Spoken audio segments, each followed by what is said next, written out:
여러분, 미국의 중앙은행인 연방준비제도, 그 연방준비제도의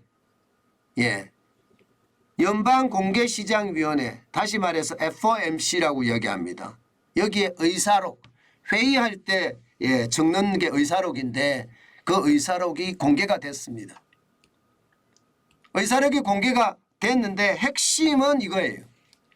금리 인상을 당분간 지속하겠다 하는 게 지금 의사록의 내용입니다.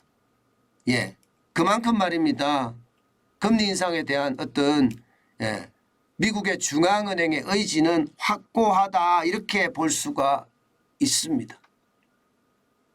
사실 지금 여러분들하고 저하고 이야기할 때도 미국의 금리 인상은 3월까지 계속되지 않겠느냐 하는 그런 이야기를 계속해 왔습니다.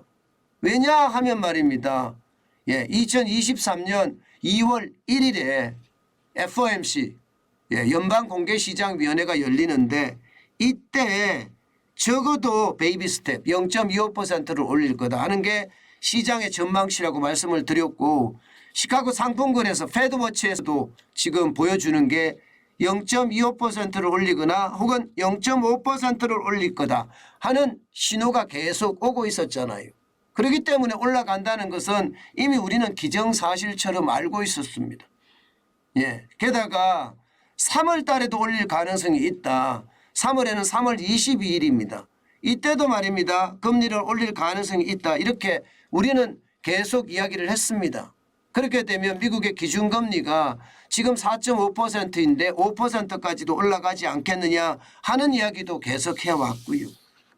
새삼스럽게 FOMC 의사록이 공개가 되면서 지금 미국의 정책 기조가 안 바뀌었느냐, 피벗이 되지 않았느냐, 다시 말해서 금리를 동결한다든가 금리를 인하하는 방향으로 잡지 않느냐, 이런 시장의 기대감은요 완전히 물거품이 된 거죠. 그러니 시장은요 아주 예민하게 반응을 했습니다. 여러분, 시장이 갈팡질팡이라고 제가 표현했던 게 그거예요.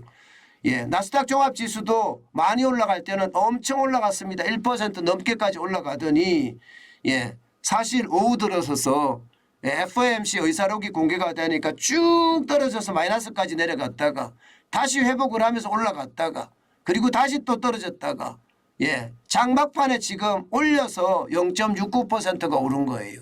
72.77이 올라서 1458.76으로 마감했습니다.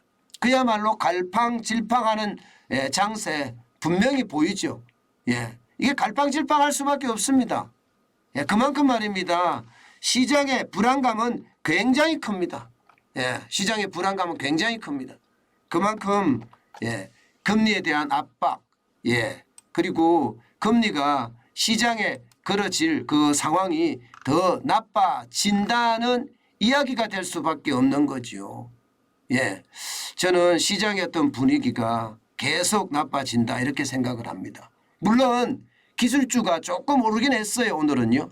테슬라는 0.5%가량 반등을 했고요. 애플도 0.2% 정도 올랐습니다. 아주 찔끔찔끔 올랐어요. 그러나 뭐 찔끔찔끔 오른다고 해서 이게 좋아질 일은 없다 이렇게 생각은 할 수가 있겠죠. 여기에다가 S&P 500 지수는 0.75% 올랐습니다. 28.831 올라서 3,852.97을 기록을 했습니다. S&P 500 지수가 대형주잖아요. 대형주, 그죠? 대형주만 모으는 게 S&P 500인데 이게 대형주도 오늘은 좀 올라갔다. 마찬가지로 시장은요, FOMC 의사록이 공개되면서 갈팡질팡하는 모습을 보였습니다. 다우산업지수도 0.4%가 올랐습니다. 133.33이 올라서 33,000 이게 269.70으로 마감을 했는데 마찬가지로 갈팡질팡하는 모습은 그대로 보이고 있습니다. 분명한 것은요, 이렇게 뉴욕 증시가 갈팡질팡한다는 것은 여러분도 알다시피 시장의 불안감, 경기 침체에 대한 공포가 크다는 사실이에요. 경기 침체의 공포가 크기 때문에 지금 시장은요 아주 자그마한 어떤 악재에도 올랐다가 자그마한 호재에도 그야말로 폭등하는 그런 모습을 보여주는 거거든요. 그런 상황을 감안해 봤을 때 말입니다. 시장의 불안감은 계속 커지는 것은 아닐까.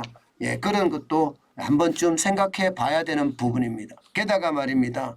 바클레이즈 투자은행입니다. 바클레이즈는요 굉장히 섬뜩한 경고까지 내놨습니다. 금값이 떨어지죠. 게다가 국제유가도 떨어진다. 이것은 침체가 올 모양새다. 올해 40년 사이 최악의 수준으로 경기가 가라앉을 것이라는 아주 섬뜩한, 그것도 지금까지 나온 경고 중에서 가장 최악의 경고를 내놨다. 이렇게까지 이야기할 수가 있을 정도입니다. 여러분, 시장의 불안감이 얼마나 큰지 여러분들도 아마 느껴지실 거라고 생각을 해요. 시장이 그 정도로 말입니다. 이 공포감이 커졌다는 뜻입니다. 무조건 말입니다. 이렇게 공포감이 커지는 데는 뭐가 있습니까? 바로 금리 인상이 있습니다. 금리에 대한 불안감이 커지니까 그에 대한 어떤 경기 침체에 대한 어떤 상황도 점점 커져서 시장에 대한 불안감으로 지금 다가오고 있는 것은 아닐까, 그렇게 생각하고 있는 거다.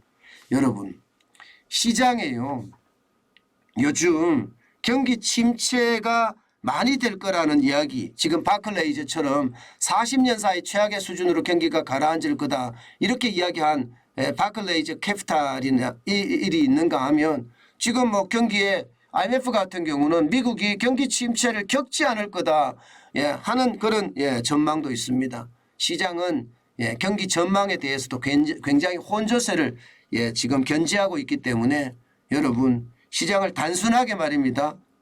오늘 떨어진다 아니면 경기가 계속 나빠진다 이렇게 단순하게 믿지 마시고 계속 정보를 캐치해 가면서 시장을 따라가는 노력 반드시 필요하다, 저는 그렇게 생각합니다.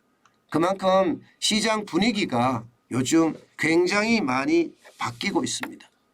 분명한 것은요, 침체는 아니더라도 둔화는 확실히 올 것 같다는 생각이 지금까지 어떤 지표들로 보면 보이고요. 이게 둔화가 좀 깊어지면 침체가 되는 거잖아요. 그러니까 둔화가 깊어질 것이냐 안 깊어질 것이냐, 여기에 대한 고민은 지금 실전 투자를 하는 투자자들도 굉장히 고민스러워하고요. 또 경제를 연구하는 기관들도 고민스러워하고 있습니다. 여기에 정부조차도 지금 굉장히 고민하는 모양새예요. 그러나 여기서 그러나가 굉장히 중요합니다. 이 그러나 우리나라는 미국 경제와 다릅니다. 정부조차도 올해 경제가 나빠질 거라고 예상을 하고 있고요. 수출은 작년 대비 줄어질 거라고도 예상을 하고 있습니다. 최악의 시나리오가 우리나라는 써질 수도 있거든요. 그렇기 때문에 미국과 반드시 분리해서 생각하는 거 필요하게 생각이 들고요. 특히 중국의 상황이 심상치 않습니다. 지금 중국은요, 코로나19가 창궐 정도가 아니라 중국 국민의 뭐 30% 내지는 적어도 50%까지도 감염이 된 것은 아닌가, 이런 전망까지 나올 정도거든요. 그 때문에 중국의 상황이 나빠지면 나빠질수록 우리 경제도 나빠지는 커플링 현상이 실제로 일어나거든요. 왜냐하면 중국에 우리가 수출하는 물량이 워낙 많기 때문에 그렇습니다.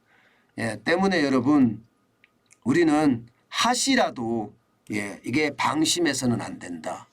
반드시 시장을 호시우보라고 이야기하잖아요. 제가요. 호랑이 눈으로 쳐다보고 소의 발걸음으로 뚜벅뚜벅 걸어가는 지혜가 필요하다. 저는 그 말씀 다시 한번 올립니다.